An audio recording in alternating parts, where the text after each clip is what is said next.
Hello दोस्तों, नमस्कार। मैं पंकज कुमार सिंह, एसएसपी कहानी में आज तीसरी कड़ी में मैं छत्रपति शिवाजी महाराज के बारे में जानकारियाँ लेके आया हूँ। उसको जानेंगे और समझेंगे छत्रपति शिवाजी महाराज के बारे में। छत्रपति शिवाजी महाराज जी जो है एक भारतीय शासक और मराठा साम्राज्य के संस्थापक थे।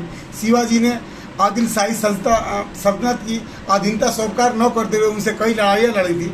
शिवाजी को हिंदुओं का नायक भी माना जाता है। शिवाजी महाराज एक बहादुर, बुद्धिमान और निडर शासक थे। धार्मिक कार्य में उनकी काफ़ी रुचि थी। रामायण और महाभारत का अभ्यास वो बड़े ध्यान से करते थे। वर्ष 1674 में शिवाजी महाराज का राज्याभिषेक हुआ और उन्हें छत्रपति का खिताब मिला था। आइए जानते हैं उनके जीवन के बारे में, कुछ विस्तार से जानेंगे और समझेंगे। शिवाजी महाराज का जन्म 19 फरवरी 1630 में शिवनेरी दुर्ग में हुआ था। इनके पिता का नाम शाहजी भोसले और माता का नाम जीजाबाई था। शिवनेरी दुर्ग पुणे के पास पड़ता है। इनकी माता ने उनका नाम भगवान शिवाय के नाम पर शिवाजी रखा। उनकी माता भगवान शिवाय से स्वस्थ संतान के लिए प्रार्थना करती थी। शिवाजी के पिता शाहजी भोसले एक मराठा सेनापति थे जो डेक्कन सल्तनत के लिए कार्य करते थे। शिवाजी के जन्म के समय डेक्कन की सत्ता इन 3 इस्लामिक संतों बीजापुर, अहमदनगर और गोलकोंडा में थी। शिवाजी अपनी माँ जीजाबाई के प्रति बेहद समर्पित थे। उनकी माँ बहुत धार्मिक थी। उनकी माता शिवाजी को बचपन से युद्ध की कहानियाँ, उस युग की घटनाओं के बारे में बताती रहती थी। खासकर उनकी माँ उन्हें रामायण और महाभारत की प्रमुख कहानियाँ सुनाती थी, जिन्हें सुनकर शिवाजी के ऊपर बहुत गहरा असर पड़ा और उनको सुन करके वो बड़े हुए। इन 2 ग्रंथों की वजह से वो जीवन पर्यंत हिंदू महत्वों को बचाया करते थे। इसी दौरान शाहजी ने दूसरा विवाह किया और दूसरी पत्नी तुकाबाई के साथ कर्नाटक के आदिल शाह की तरफ से सैन्य अभियानों के लिए चले गए थे। उन्होंने शिवाजी और जीजाबाई को दादोजी कोंडदेव के पास छोड़ दिया। दादोजी ने शिवाजी को बुनियादी लड़ाई तकनीकी के बारे में, जैसे घुड़सवारी, तलवारबाजी और निशानबाजी आदि सिखाई। शिवाजी महाराज का विवाह 14 मई 1640 में सईबाई निम्बलाकर के साथ लाल महल पूना जो आज पड़ता है वहाँ पे हुआ था। शिवाजी महाराज जो है 1645 में आदिल शाह की सेना को बिना सूचित किए कोंडला किले पर हमला कर दिया। इसके बाद आदिल शाह की सेना ने शिवाजी के पिता शाहजी को गिरफ्तार कर लिया। आदिल शाह की सेना ने यह मांग रखी कि उनके पिता को तब रिहा किया जाएगा जब तक वो कोंडा का किला छोड़ नहीं देते। उनके पिता की रिहाई के बाद 1645 में शाहजी की मृत्यु हो गई। पिता की मृत्यु के बाद शिवाजी ने फिर से आक्रमण करना शुरू कर दिया। वर्ष 1659 में आदिल शाह ने अपने सबसे बहादुर सेनापति अफजल खान को शिवाजी को मारने के लिए भेजा। शिवाजी और अफजल खान 10 नवंबर 1659 को प्रतापगढ़ के किले के पास एक झोपड़ी में मिले।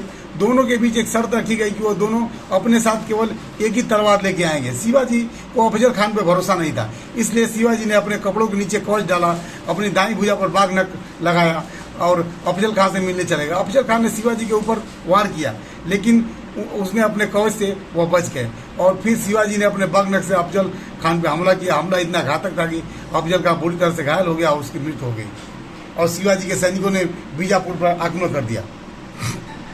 शिवाजी 10 नवंबर 1659 को प्रतापगढ़ के युद्ध में बीजापुर की सेना को हरा दिया और शिवाजी की सेना ने लगातार आक्रमण करना शुरू कर दिया। शिवाजी की सेना में बीजापुर के 3000 सैनिक मार दिए थे और अफजल खान के 2 पुत्रों को भी गिरफ्तार कर दिया। शिवाजी ने बड़ी संख्या में हथियारों, घोड़ों और दूसरे सैन्य सामानों को अपने अधीन कर लिया। इससे शिवाजी की सेना और ज़्यादा ताकतवर और मजबूत हो गई और मुगल बादशाह औरंगजेब ने इसे मुगल साम्राज्य का सबसे बड़ा खतरा समझने लगा। शिवाजी महाराज का मुगलों से पहला मुकाबला, मुगलों के शासक औरंगजेब का ध्यान उत्तर भारत के बाद दक्षिण भारत की तरफ गया। उसे शिवाजी के बारे में पहले ही मालूम था। औरंगजेब ने दक्षिण भारत में अपने मामा शाइस्ता खान को सूबेदार बना दिया था। शाइस्ता खान अपने 1,50,000 सैनिकों को लेकर पुणे पहुंचा और वहां उसने लूटपाट शुरू कर दी। शिवाजी ने महज अपने 350 महावते के साथ उन पर हमला कर दिया। तब शाइस्ता खान पूरी तरह अपना जान बचाकर भाग खड़ा हुआ और शाइस्ता खान को इस हमले में अपनी 3 अंगुलियां गंवानी पड़ी। इसके बाद शिवाजी महाराज ने शाइस्ता खान के पुत्रों और उन 40 सैनिकों का भी वध कर दिया। शाइस्ता खान पुणे से बाहर मुगलों की सेना के पास जाकर शरण ली। औरंगजेब ने इसे अपना शर्मिंदा हो गया था। इसके बाद शाइस्ता खान को दक्षिण के भारत से हटाकर बंगाल का सूबेदार बना दिया। इस जीत के बाद शिवाजी की शक्ति और ज़्यादा मजबूत हो गई थी। लेकिन कुछ समय बाद शाइस्ता खान ने अपने 15,000 सैनिकों के साथ मिलकर शिवाजी के कई क्षेत्रों को जलाकर तबाह कर दिया। बाद में शिवाजी ने इस तबाही का बदला लेने के लिए मुगलों के क्षेत्र में जाकर लूटपाट शुरू कर दी। सूरत उस समय हिंदू मुसलमानों का हज पर जाने का एक प्रवेश द्वार था। शिवाजी महाराज 4 सैनिकों के साथ सूरत के व्यापारियों को लूटने का आदेश दिया, लेकिन शिवाजी ने किसी भी आम आदमी को अपनी लूट का शिकार नहीं बनाया। शिवाजी महाराज को कैसे ये लोग आगरा में आमंत्रित करना और बंदी बनाना, उसके बारे में जानेंगे। शिवाजी महाराज को आगरा बुलाया गया, जहाँ उन्हें लगा कि उन्हें उचित सम्मान नहीं दिया गया। उनके खिलाफ अपना रोष दरबार निकाला, औरंगजेब पर छल का आरोप लगाया। औरंगजेब ने शिवाजी को कैद कर लिया, शिवाजी पर 500 सैनिकों का पहरा लगा दिया। इसके बाद भी शिवाजी महाराज ने वहाँ मिठाइयों की टोकरी में के मिठाइयों निकलने के बहाने वहाँ से कैसे बैठ के वहाँ से बाहर निकल गए, और वहाँ से औरंगजेब को बहुत आघात लगा इस बात का। शिवाजी के महाराज जी के बारे में, राज्याभिषेक के बारे में जानेंगे। सन 1674 में शिवाजी महाराज का साम्राज्य अच्छा खासा विस्तार हो चुका था। पश्चिमी महाराष्ट्र में स्वतंत्र हिंदू राष्ट्र की स्थापना के बाद शिवाजी ने अपना राज्याभिषेक करना चाहा। उसमें कुछ विरोध हुआ, लेकिन बाद में उसमें बालाजी राव ने शिवाजी महाराज का संबंध मेवाड़ के सिसोदिया वंश से संबंध के प्रमाण पत्र भेजे। इसके बाद संतुष्ट होकर वो रायगढ़ उन्होंने वहाँ पे अपना राज्य अभिषेक किया।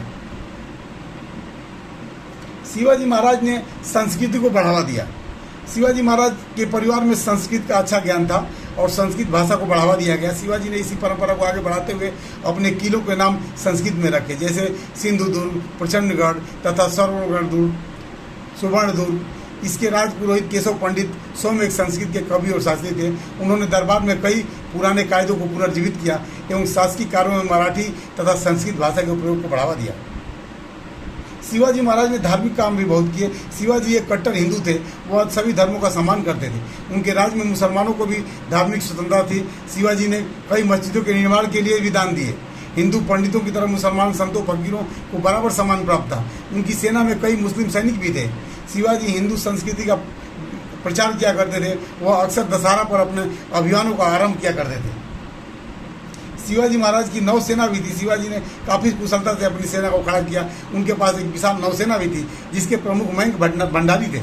शिवाजी ने अनुशासित सेना तथा सुव्यवस्थित प्रशासनिक संगठनों की मदद से एक निपुण तथा प्रगतिशील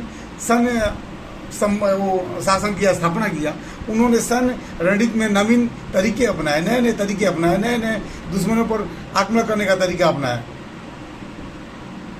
शिवाजी महाराज जी का प्रशासनिक कौशल भी बहुत अच्छा था। शिवाजी महाराज को एक सम्राट के रूप में जाना जाता है।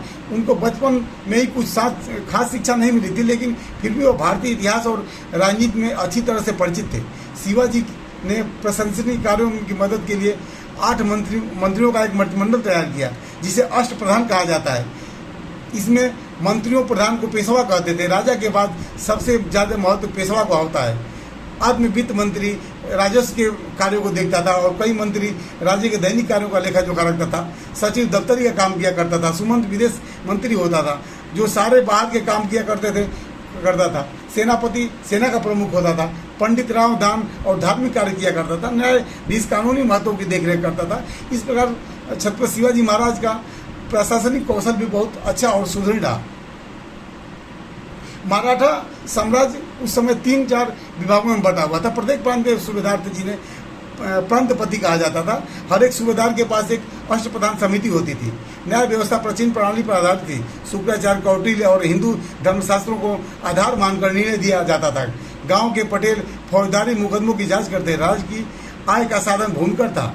सरदेशमुखी से भी राजस्व वसूला जाता था। पड़ोसी राज्यों की सुरक्षा की गारंटी के लिए वसूले जाने वाला सरदेशमुखी कर था। शिवाजी अपने आप को मराठा का सरदेशमुख कहा करते थे और इसी हैसियत से सरदेशमुखी कर वसूला जाता था। शिवाजी महाराज का चरित्र। शिवाजी महाराज ने अपने पिता से स्वराज की शिक्षा हासिल की थी। जब बीजापुर के सुल्तान ने उनके पिता को गिरफ्तार कर लिया था, तो शिवाजी ने एक आदर्श पुत्र की तरह अपने पिता को बीजापुर के सुल्तान से संधि करके छुड़वा लिया। अपने पिता की मृत्यु के बाद ही शिवाजी ने अपना राज तिलक करवाया।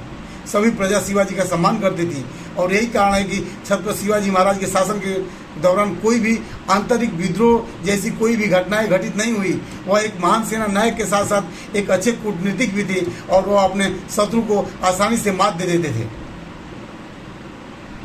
शिवाजी महाराज स्वतंत्र शासक की तरह अपने नाम का सिक्का भी चलाया, जिसे जिसे शिवराई कहते थे, और यह सिक्का संस्कृत भाषा में था। 3 अप्रैल 1680 में लगातार 3 सप्ताह तक बीमार रहने के बाद यह वीर हिंदू सम्राट सदा के लिए इतिहासों में अमर हो गया, और उस समय उनकी आयु 50 वर्ष की थी। शिवाजी महाराज एक वीर पुरुष थे। उन्होंने अपना पूरा जीवन मराठा हिंदू साम्राज्य के लिए समर्पित कर दिया। मराठा इतिहास में सबसे पहला नाम शिवाजी का आता है। आज महाराष्ट्र में ही नहीं बल्कि पूरे देश में वीर शिवाजी महाराज की जयंती बड़े धूमधाम के साथ मनाई जाती है। शिवाजी महाराज की जयंती हर वर्ष 15 मार्च को मनाई जाती है। इसी के साथ आप लोग चैनल को लाइक करिए, सब्सक्राइब करिए और ज़्यादा से ज़्यादा शेयर करें। और अगली कड़ी में हम चौथी कड़ी में किसी और महापुरुष के बारे में लेके आएंगे और उनके बारे में जानेंगे और लाभ उठाएंगे। थैंक यू, धन्यवाद।